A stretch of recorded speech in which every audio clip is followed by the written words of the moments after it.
Hello दोस्तों, मेरा नाम है रवि और आप देख रहे हैं official YouTube channel digital preparation point. दोस्तों, यदि आप मेरे चैनल पे पुराने हैं तो आपको पता ही होगा कि एक सीरीज चला हुआ था जिसमें आपको बेसिक्स मैथ बताए गए थे। यदि आप मेरे चैनल पर नए हैं तो मैं आपको बता दूं कि उस सीरीज़ में क्या क्या बताया गया था। उसमें बताया गया था कि ऐड कैसे किया जाता है, सब्ट्रैक्ट कैसे किया जाता है, मल्टीप्लाई कैसे किया जाता है, डिवाइड कैसे किया जाता है। ओके, फिर एलसीएम कैसे निकाला जाते हैं, एचसीएफ कैसे निकाला जाता है, स्क्वायर कैसे निकाला जाता है, स्क्वायर रूट कैसे निकाले जाते हैं। ये तो आप सोचेंगे कि ये तो हम बचपन से ही जानते हैं, लेकिन आप उस वीडियो को जाकर देखिए। उसमें बेसिक्स जैसे कि आप बचपन में सीखे हैं और हायर लेवल जैसे कि आपको कम समय में कैसे ज़्यादा जल्दी सॉल्व कर सकते हैं, मतलब फास्ट कैलकुलेशन, आपके कैलकुलेशन को, सिंप्लीफिकेशन को, ठीक है, आपके सिंप्लीफिकेशन को सॉल्व करने के प्रोसेस को कैसे बूस्ट किया जाए, इस सब के बारे में बताया गया है। तो आप जाके उस वीडियोज़ को ज़रूर देखें, क्योंकि आगे जब जितने भी टॉपिक्स बढ़ाए जाएंगे उसमें वो सब ट्रिक्स आपको डायरेक्ट बताए जाएंगे। वो कैसे होगा, ये सब चीज़ों को जानने के लिए आपको उस वीडियोज़ को ज़रूर देखना होगा, ताकि आपको पता चल सके कि कैसे हुआ है। ओके, और उस वीडियोज़ को वॉच करें। वॉच करने के बाद कमेंट करें, बताएं कि कैसा है, क्या उसमें इम्प्रूवमेंट करना है, या क्या आपको चीज़ें उसमें समझ में आई, क्या आपको चीज़ें नहीं समझ में आई, किस टॉपिक से रिलेटेड आपको वीडियोस और देखने हैं। लेकिन वो तो आपको बेसिक्स मैथ्स बताया गया था जिसमें ये सब चीज़ें बताई गई हैं, लेकिन अब आपको कुछ ये अर्थमेटिक्स स्टार्ट हो रहा है। इसमें अर्थमेटिक्स का एक सीरीज चलेगा, उसमें बहुत सी चीज़ें बताई जाएंगी, जिससे बहुत से कम्पिटिटिव एग्ज़ाम होते हैं जिसमें से इस सेक्शन से बहुत से क्वेश्चन आते हैं। जैसे आपको पता ही होगा कि मैथमेटिक्स में बहुत से पार्ट्स होते हैं। ज्योमेट्री होता है, ट्रिगोमेट्री होता है, कैलकुलस होता है, अर्थमेटिक्स होते हैं और अदर्स बहुत से टॉपिक्स होते हैं। इसमें से हमने चूज किया है ये सीरीज जो स्टार्ट हो रहा है अर्थमेटिक्स से। क्या आपको याद आ रहा है कि अर्थमेटिक्स में कौन सा टॉपिक्स पढ़े जाते हैं? मैं आपको एक रिमाइंड करने के लिए कुछ टॉपिक्स को नाम बता रहा हूँ। जैसे कि डिस्टेंस, स्पीड, टाइम से रिलेटेड क्वेश्चन आप बनाते हैं, प्रॉफिट लॉस से रिलेटेड क्वेश्चन आप बनाते हैं, रेशियो से रिलेटेड जितने भी क्वेश्चन आते हैं सब अर्थमेटिक्स में आते हैं, परसेंटेज से रिलेटेड जितने भी क्वेश्चन आते हैं सब अर्थमेटिक्स में आते हैं, और अदर जितने भी टॉपिक्स हैं। यदि आपके पास बुक्स हैं तो ठीक है, आप उसमें देख सकते हैं कि अर्थमेटिक्स में कौन कौन से टॉपिक्स आते हैं, जैसे कि मैं कुछ एग्जांपल बता दिया।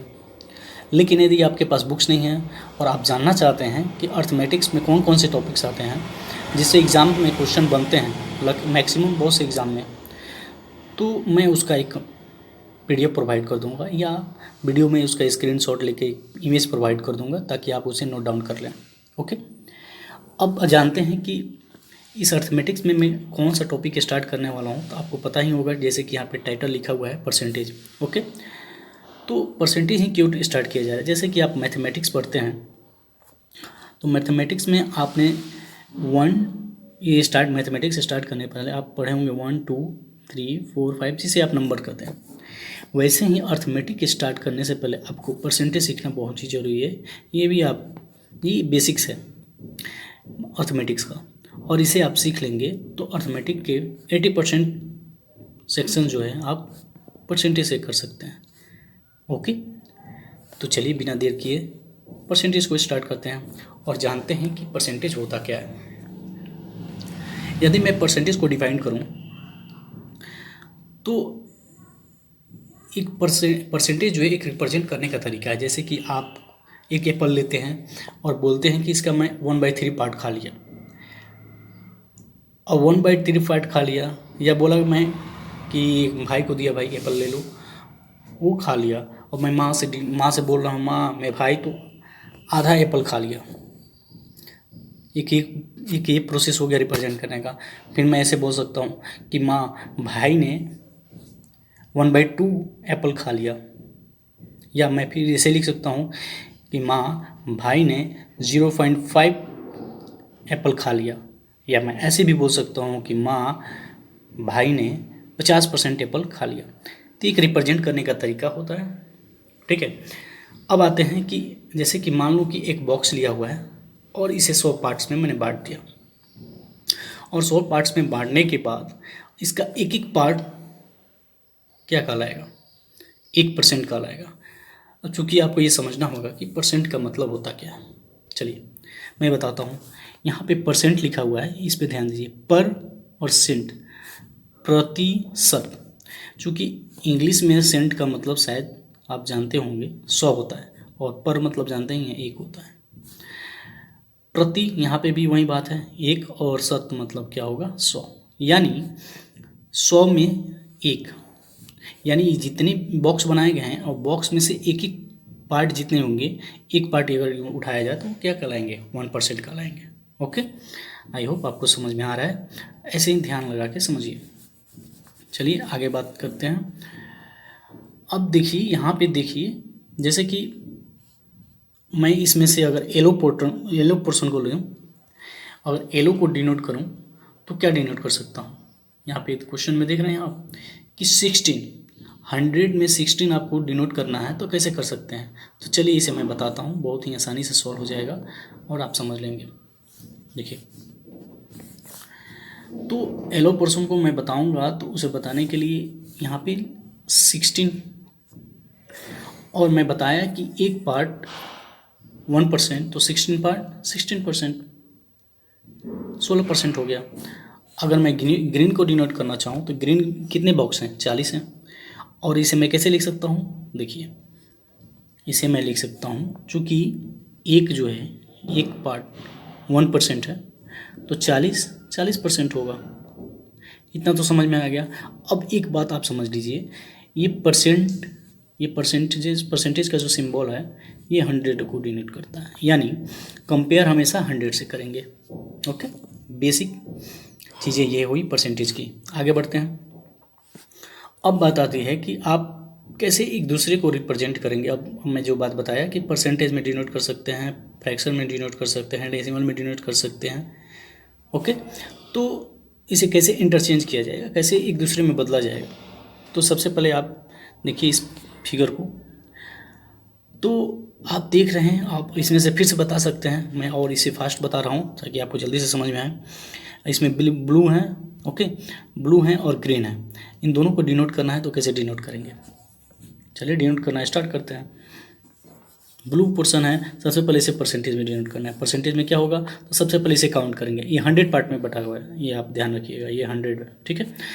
तो ब्लू का पोर्शन बताना हो तो जब आप इसे काउंट करिएगा तो पता चलेगा कि आप 20 बॉक्स जो है ब्लू है, तो परसेंटेज में कितने हो जाएंगे, 20%। और फ्रैक्शन में इसे डिनोट करना है तो कैसे होगा।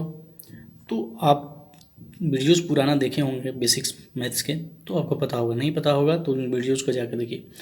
यहाँ पे 100 पार्ट हैं टोटल बॉक्स कितने हैं 100, उसमें से 20 को बताना है, ब्लू कितने हैं 20, ये आपका हो गया फ्रैक्शन में। और इसे डेसिमल में चेंज करना है तो कैसे करेंगे, तो यहाँ पे ये 0 से 0 चला जाएगा, ओके। और आप इसे डिनोट कर सकते हैं, 2 1 2 और 2 5 20। तो ये सिंपलेस्ट फॉर्म हो गया फ्रैक्शन का, ओके। ये सिंपलेस्ट फॉर्म हो गया फ्रैक्शन का। आप इसे 20/100 जो था, यहाँ पे देखिए, ये 20/100 था, आप इसे लिख सकते हैं क्या, 1/5। चलिए मैं इसे दिखा सकता हूँ, आप इसे लिख सकते हैं क्या, 1/5। समझ में आया, या मैं इसे और अच्छे से बता रहा हूँ, आप ध्यान से देख लीजिए। जैसे यहाँ पे 20/100 था, ये फ्रैक्शन था, आप इसे लिख सकते थे क्या, 1/5। कैसे, तो देखिए 20/100 को 1/5 कैसे लिखेंगे, तो 0 से 0 हो गया, 2 1 2 2 5 10। अब इसे 1/5 लिख सकते हैं, ओके। चलिए देखिए, अब आता है कि इसे डेसिमल में कैसे चेंज करना है। तो डेसिमल में आपको चेंज करने के लिए कुछ ज़रूरत नहीं है, बस आपको 2 काम करना होगा।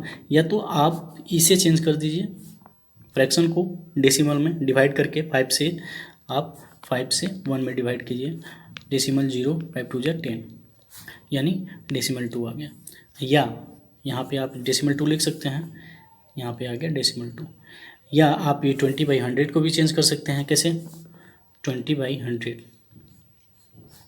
ओके। 0 से 0 गया, यहाँ पे 2, यहाँ पे कितना है 10 है तो इधर से 10 है तो एक अंक के बाद डेसिमल। समझ में आ गया। चलिए अब बात आती है ग्रीन को। ग्रीन को कैसे डिनोट किया जाएगा? परसेंटेज में, फ्रैक्शन में और डेसिमल में। ओके, तो देखिए ग्रीन को जो आप काउंट करिएगा तो पता चलेगा कितने यहाँ पे बॉक्स हैं, 12, तो यहाँ पे हो जाएगा 12%। अब आपको फ्रैक्शन में बताना है तो 12/100। ओके, अब आपको डेसिमल में बताना है तो जैसे मैं बताया यहाँ पे 12/100 को आप डेसिमल में कैसे लिख सकते हैं? यहाँ पे 12 हो गया, यहाँ पे 2 0 हैं तो राइट टू लेफ्ट, ये 1 2, यहाँ पे आप डेसिमल यानी डेसिमल 1 2। ओके, तो यहाँ पे लिख सकते हैं डेसिमल 1 2। क्लियर है। अब बात आती है कि जब फ्रैक्शन में दिया है तो इसे परसेंटेज में कैसे चेंज करेंगे, जब फ्रैक्शन में दिया है तो इसे डेसिमल में कैसे चेंज करेंगे, जब डेसिमल में दिया है तो इसे फ्रैक्शन में कैसे चेंज करेंगे, इन सब चीज़ों को समझेंगे। ओके, देखते हैं आगे।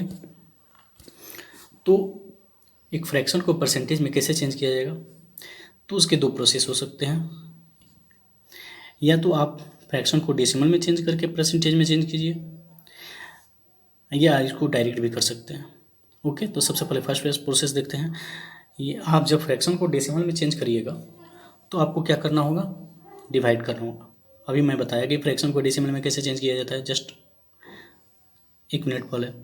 अब डेसिमल को परसेंटेज में चेंज करना हो तो 100 से मल्टीप्लाई कर दीजिए। अब देखिए यहाँ पे एक फ्रैक्शन एग्जांपल के तौर पे लिया जा रहा है 3/4। जब इसे आप डेसिमल में चेंज करिएगा तो क्या होगा? डिवाइड करिएगा तो 0.75। फिर आप इसे परसेंटेज में चेंज करिएगा तो क्या करिएगा? मल्टीप्लाई करिएगा किससे? 100 से, तो यह हो जाएगा 75%। अब इसे दूसरे मेथड से कैसे सोल्व कर सकते हैं, देखिए स्क्रीन पे और ध्यान से समझिए। 3/4 था, अब इसे आप इस फ्रैक्शन को परसेंटेज में चेंज करना है। ओके, तो क्या कर सकते हैं? इसमें आप मल्टीप्लाई करिए 100 से। ओके, तो जब आप इसमें मल्टीप्लाई करिएगा 100 से तो हो जाएगा, ये 4 से जाएगा 25 बार में, यानी 3 × 25, ये आपका हो गया क्या? परसेंटेज में, यानी 75%। समझ में आया? नहीं आया? चलिए एक और एग्जांपल लेते हैं और ध्यान से समझिए। यदि मैं यहाँ पे 1/2 लिखता हूँ, जैसे कि आपको एग्जांपल में बताया, ये एक फ्रैक्शन है, इसे परसेंटेज में चेंज करना है तो क्या करेंगे? इसमें मल्टीप्लाई करेंगे 100 से। तो जब इसे में मल्टीप्लाई करेंगे 100 से तो क्या हो जाएगा? 2 से जाएगा 50 बार में, और 1 × 50%, ये हो जाएगा कितना? 50%।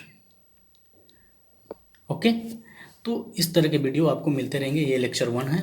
ओके, ये लेक्चर 1 है और आपको और से भी वीडियोज़ मिलेंगे।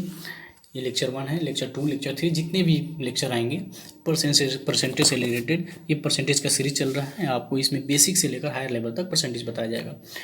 तो इस वीडियो को लाइक करें, चैनल को सब्सक्राइब करें और कमेंट करके बताएं कि वीडियो में आपको कहाँ समझ में नहीं आ रहा है, कहाँ समझ में आ रहा है, ताकि नेक्स्ट वीडियो में और भी आसानी से उसे समझाया जाए। ओके, मिलते हैं अगले वीडियो में।